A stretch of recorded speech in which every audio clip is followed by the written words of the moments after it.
Hello and welcome to Putting for the Not So Pro, brought to you by Freak Disc Golf Co. My name is Tierney Israel, and today we're going to go over putting basics. There are several different styles of putting that you can use, several different styles of putter, and it can all be a little overwhelming when you're first starting out. So today we're going to try to demystify some of that and go over some of the basics and the steps that you can use to improve your putting and find the right putting style and the right putter for you. So first, we're going to define the 4 basic putting styles. The style you choose is going to depend on your skill level, where you're putting from on the green, the types of obstacles that are in your way, and sometimes even the type of putter that you choose. The spin putt is kind of the standard putting style that a lot of us use when we're first starting out. It's one of the more simple ones. It's kind of a natural motion. So with the spin putt, you will hold the disc in the same manner you would when you're driving or throwing a mid-range. That means with your fingers underneath the disc, kind of wrapped around the edge, and your thumb on top to stabilize. And with the spin putt and our next putting style, the push putt, you will want to stagger your feet. If you're a right-handed putter, you'll have your right leg forward. If you're a left-handed putter, you'll have your left leg forward. And while you're putting, you can lift your back leg a little bit or a lot. Whatever feels the most comfortable for you and helps you stabilize your throw. The first type of putting that we're going to cover is spin putting. This is one of the more common types of putting. It's pretty widely used by most players. It's one of the easier types of putting to learn, and you can get a little more distance with it than other types of putting. So it's kind of a great way to start out for beginners. With spin putting, you're going to hold the disc like you would for any other throw, with your fingers underneath and your thumb on top for stabilization. And the motion of the spin putt is going to come from your wrist. So you're going to kind of pull with your wrist, and that will cause the disc to spin and either into the basket. If you're a little bit further away, you can do it kind of straight on if you're a little closer to the basket. But that's how it gets its name. So with the spin putt, you want to line up with your target. If you are a right-handed putter, you will have your right leg out in front and your left leg in the back. If you're a left-handed putter, switch that up, left leg in the front, right leg in the back for stabilization. So you line up with your target. If you're a little further away, you might need to aim off to the right a little bit if you're right-handed, off to the left a little bit if you're left-handed, just because of that hyzer. And flick your wrist. And you can see the spin of the disc there. With this motion, it's a little bit easier to get in from far away. Some putters like to lift their back leg up for stabilization a little bit, and you can do this for other kinds of putts as well. Helps get a little more distance as well. The next most common style of putting is the push putt. Push putt requires throwing the putter with little to no spin. It's very similar to a spin putt, but instead of flicking your wrist like with the spin putt, you're going to use the motion of your body and your arm to push the disc forward. So with the push putt, one of the ways to make sure you're holding the disc in the right way and releasing in the right way is to sort of have your hand outstretched like you're trying to shake hands with the basket. And here's a demonstration of the push putt. The next kind of putt that we're going to go over is the push putt. It's similar to the spin putt in the way you stand, the way you hold the putt. The biggest difference is going to be that you are not going to push out of it. You don't want your push putt to spin at all if you can do it. You're going to kind of use the motion of your body to push it forward. And when you finish, when you release the disc, you're going to want your hand out in front of you, kind of like you're shaking hands with the basket. So with the push putt, it's going to be more straight on. These are a lot better for close-up putts because you won't be able to get as much distance, but it is going to be a lot more accurate. So with the push putt, you can start from your hip, lower stomach area, or down a little bit further if that's more comfortable for you. Some people like to throw from between their legs. So you're just going to want to use the motion of your body to carry it forward.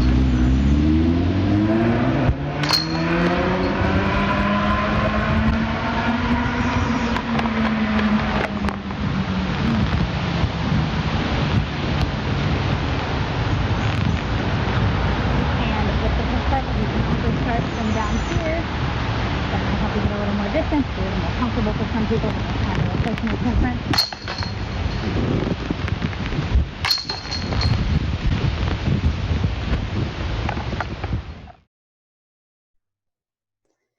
The next type of putt is the straddle putt. With the straddle putt, you can use this in conjunction with a push or a spin putt. To do the straddle putt, you'll want to stand with your legs about shoulder width apart, maybe a little bit wider. And both your legs will stay on the ground during this putt. With this putt, you'll want to throw from your lower stomach or from between your legs, like with the push putt. This is definitely a great putt for if you get into a tricky situation or you need a little more distance. You can combine this with a jump putt as well if you're outside the circle, just to get a little extra distance when you need it. And here's the demonstration on the straddle putt. The next type of putt that we're going to cover is the straddle putt. With the straddle putt, you can use that in combination with the push putt or the spin putt. The straddle putt is probably not as common as the push putt or the spin putt, but it is a great putt to use if you need a little more distance. If you're kind of stuck in a tricky situation where you can't get off a regular putt, the straddle putt, kind of how it sounds, you're going to stand with your legs apart in a straddle position. And again, this is one where you can putt from your waist or putt in between your legs, whatever's more comfortable, however much distance you need to get. That's kind of going to make a big difference. So you're going to have your feet a little bit wider than shoulder width apart. Going with your foot.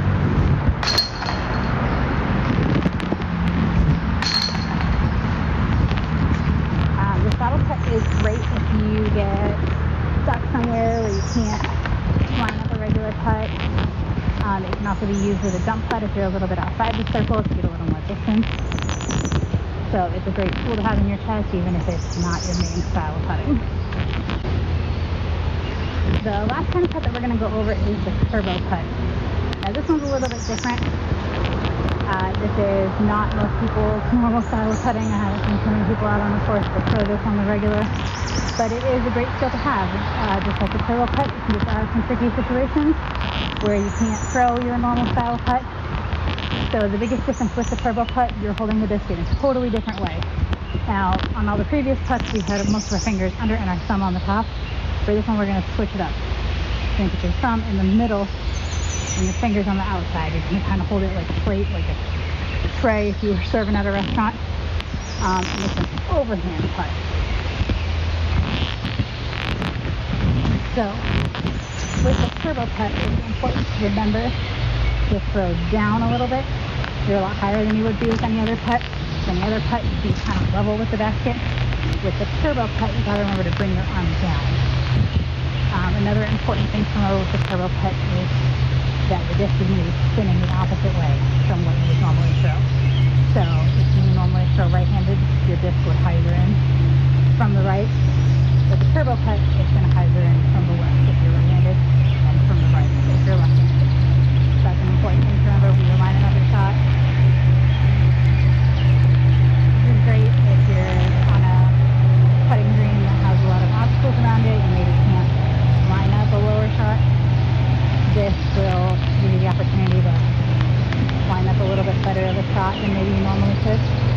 So you will just hold your disc with your thumb and use your fingers on the side.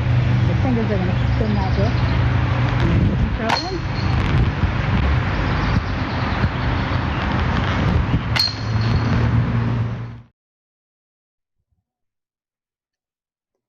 Our final type of putt is the turbo putt.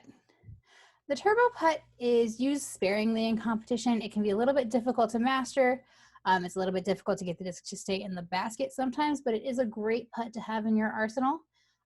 It can be really useful if you get in sticky situations, or if you're on a putting green that has a lot of obstacles, you may not be able to throw your standard putt. And this one can definitely help you out because it's so different from the other putts. With the turbo putt, it's also very important to note that you're going to use a totally different grip style on the disc. And here's a demonstration of the turbo putt in action. The last kind of putt that we're going to go over is the turbo putt. So the biggest difference with the turbo putt, you're holding the disc in a totally different way. Now, on all the previous putts, we had most of our fingers under and our thumb on the top. For this one, we're going to switch it up. You're going to put your thumb in the middle and your fingers on the outside. You're going to kind of hold it like a plate, like a tray if you were serving at a restaurant. And it's an overhand putt. So, with the turbo putt, it's important to remember to throw down a little bit. You're a lot higher than you would be with any other putt. With any other putt, you'd be kind of level with the basket. With the turbo putt, you gotta remember to bring your arm down. Another important thing to remember with the turbo putt is that the disc is going to be spinning the opposite way from what you would normally throw. So if you normally throw right-handed, your disc would hyzer in from the right.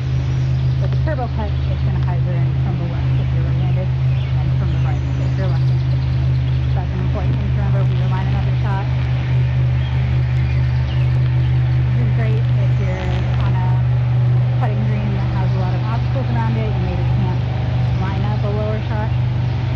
This will give you the opportunity to line up a little bit better of a shot than maybe you normally could.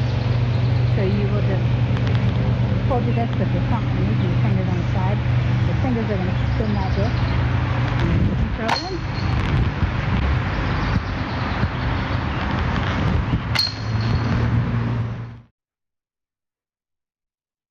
And now that you know the 4 basic styles of putting, the next step is to find your style. It's important when you're first starting out to test out different styles. You don't know which one is going to work best for you or the type of discs that you prefer. You also want to try out different stances with your preferred styles. You can find the style that you like right away, but it's still going to take you a little while to get your stance exactly right. With the push putt, you know, do you want to putt from your waist? Do you want to putt from between your legs? With the spin putt, how much do you want to lift your back leg? You know, it could be just a little, or you could go full ballerina. It's also important to practice backup styles. Like I mentioned before, you can get in a lot of tricky situations out there, and having a backup to get you out of those situations can be a game changer. It can be the difference between getting par and getting a birdie, or catching up that one stroke that you need in a tournament. It's also important to test out different putters. Don't get stuck on one style just because you've heard it's the best or your favorite player uses it. You know, we're all unique and we all have different things that we like in discs.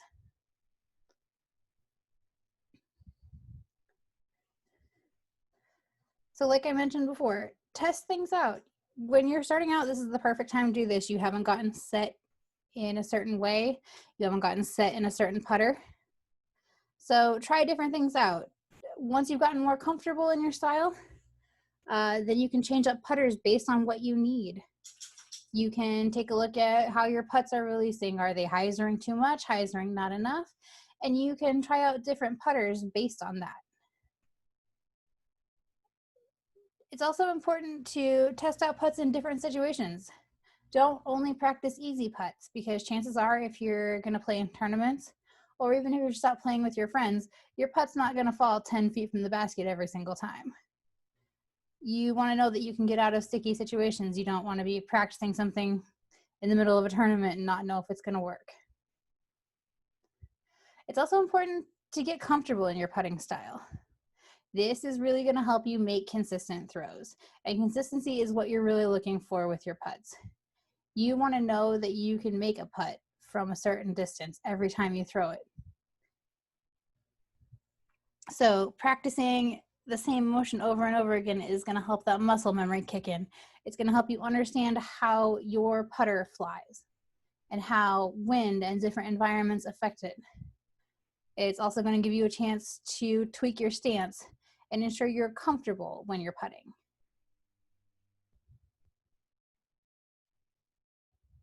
So it's really important to practice your putts in different situations and from different distances. These are the things that will help your putts be consistent when you're playing full rounds or playing in tournaments. Once you've found your style, then you can find your putter. There are many different types of putters, different types of plastics, and And there's a lot of stuff out there. It can really get overwhelming. The basic different disc types are overstable, stable, and understable. So you want to make sure you know what type of putter you're practicing with. And then once you have a more consistent routine down and you're consistently throwing in the same manner, you can analyze how that disc is working for you and whether you'd be better with something that's overstable or something that's going to hyzer in from the right more often if you're a right-handed thrower, or if you need something that's understable, something that's going to flip over a little bit more and hyzer in from the other direction. There's also the different types of plastic to consider. Do you like a putter that's a little bit more firm and not as flexible, or do you prefer one that's a little bit floppy? These are all things that you can consider when you're finding a good putter. What feels the best in your hand? There's different ridge sizes. If you're a girl, you might need something that's a little bit smaller on the ridge to just help you get a more comfortable grip. It's really going to depend on your putting style and what feels comfortable to you.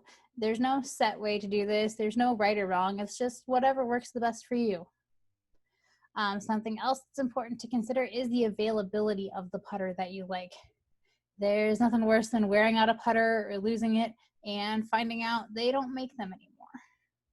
So while that's definitely not the most important thing to consider, it is something to keep in the back of your mind when you're looking for a putter.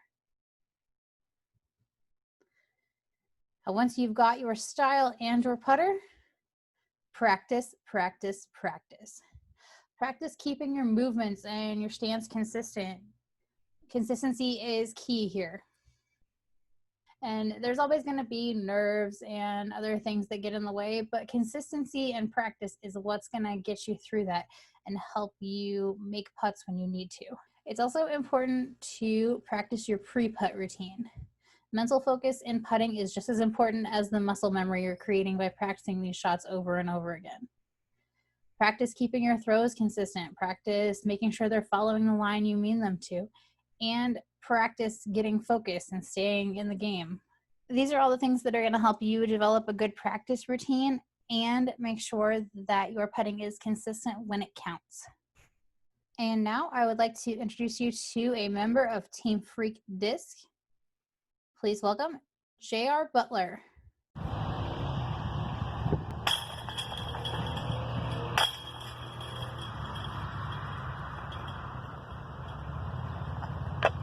Hi, I'm J.R. Butler with Freak Disc Golf. My PDGA number is 84891. I'm here to kind of talk a little bit about my putting style, how I putt. I like to use the Yeti AVRs. They've got a little bit of a puddle top to them, and they got the big bead. It's kind of hard to see, but I like the way that feels. It lines up with my finger. So I really like to stretch when I'm going out, and I want to handshake the basket. So you stretch your hand out as far as you can, and that's really not your full extension. If you really reach, you can feel it coming clear out to the end of your fingertips. And that's what you're reaching for. That's where all your strength and power and that straight line comes in. You keep your arm tucked in and you just play it, everything comes out. So that's how I putt. I'll do a few. Get in a good stance, athletic stance. You can do like this, straddle, however you want to do it. It's up to you. Just whatever feels comfortable and stay with it. Don't keep changing until you get that putting style you like. It's all about keeping a rhythm, keeping consistency, and practice. Practice is a big thing. So I'll do a few putts again, and then I'll show you. I like to do these, I don't know what the heck you call them. I've heard 100 different names for them, but I like the way they call them Scooby shots. It's one of my favorite shots. I use it a lot when I'm actually playing. Gets me out of a lot of trouble, and a lot of times it gets you right up by the basket for your approach. So I'll do a few putts, and then I'll grab them, and I'll throw a couple of Scooby shots, and that'll be it for today.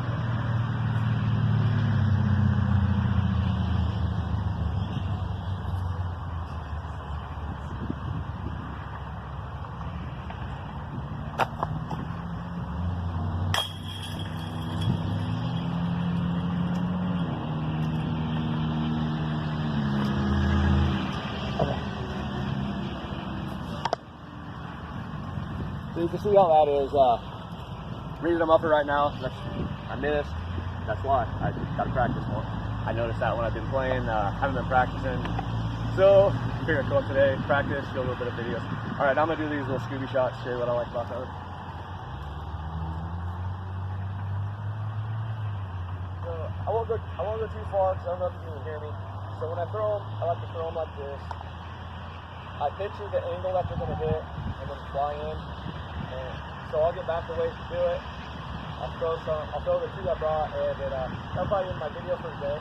Again, I'd like to thank my sponsors, Freak Disc Golf. And my name is JR. Hope you liked the video. Hope maybe showed you something you didn't know, or maybe not. But no matter what I did, have fun playing disc golf.